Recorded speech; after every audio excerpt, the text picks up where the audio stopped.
Bonjour à tous, c'est avec un grand plaisir d'être ici avec vous de nouveau. Voici le message du jour, afin de vous établir dans les projets de Dieu. Je vous invite à ouvrir votre Bible dans Genèse chapitre 14, verset 14 à 16. Nous allons méditer quelle est la révélation de Dieu dans notre vie ce matin. Amen. Dans verset 14 dit, dès qu'Abraham eut appris que son frère avait été fait prisonnier, il arma 318 de ses plus braves serviteurs, nés dans sa maison. Il poursuivit le roi jusqu'à Dan. Il divisa sa trompe pour les attaquer de nuit, lui et serviteurs. Il les battit, il les poursuivit jusqu'à Shoba, qui est la gosse de Damas. Il ramenait toutes les richesses. Il ramenait aussi Lot, son frère, avec ses biens, ainsi que les femmes et le peuple. Amen. Dieu, il a un grand plan pour chacun de nous. Et le plan de Dieu, c'est de nous établir dans son projet pour montrer sa gloire. L'Éternel a demandé d'Abraham de sortir de sa patrie, de sa famille. Et Abraham a obéi à Dieu. Les plans de Dieu ne peuvent pas s'accomplir dans notre vie si nous ne soumettons pas à la volonté de Dieu. Si nous ne obéissons pas à sa parole. Car l'Éternel, il nous a fait grâce d'être inclus dans ses projets pour glorifier son nom.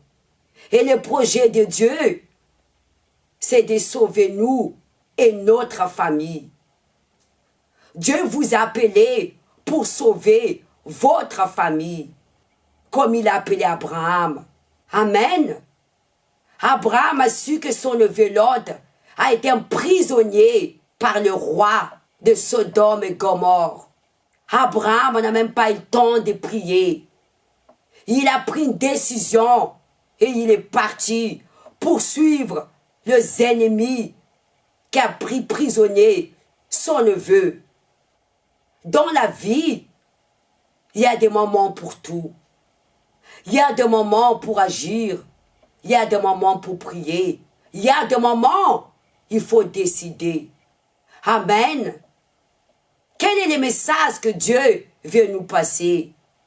La foi que Dieu nous a donnée, c'est une foi de décision pour montrer la gloire de l'Éternel, pour que nous puissions, à travers cette foi, être honorés par Dieu. Car nous sommes justifiés à travers la foi et à travers les œuvres. C'est lui qui a une véritable foi. Elle accompagne ses œuvres dans la décision. Suivez les plans de Dieu dans votre vie. Car Dieu a un plan pour chacun de nous. Un plan de paix et un plan de bonheur. Et notre objectif se trouve dans ce monde. Suivez votre objectif, comme Abraham a fait. Abraham a cru à sa vocation, a cru à la promesse de Dieu. Il ne s'est pas désisté face à la situation. Il n'a pas regardé son âge. Il n'a pas regardé son état physique. Mais il a cru à la vocation de Dieu. Et il a poursuivi son objectif. Il a ramené son neveu Lot. Et tout ce qu'ils étaient emprisonnés, il a ramené avec lui aussi leur richesse. Notre richesse se trouve dans ce monde. L'Éternel a créé toutes choses pour donner à ceux qui marchent dans la fidélité et dans la justice avec lui. Poursuivez votre objectif. Ne désistez pas face à la situation. Car nos ennemis veulent qu'on s'abandonne. Il crée des situations pour qu'on se décourage, pour qu'on désiste. Les vainqueurs, c'est lui qui poursuit ses ennemis.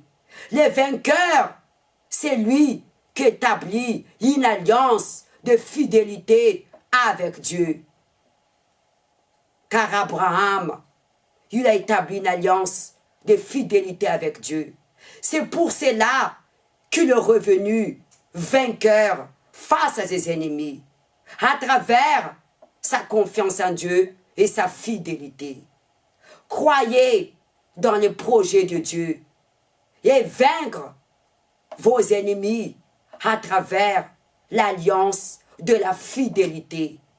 Ainsi l'Éternel vous accordera la victoire. Voilà le message du jour que je vous transmets aujourd'hui.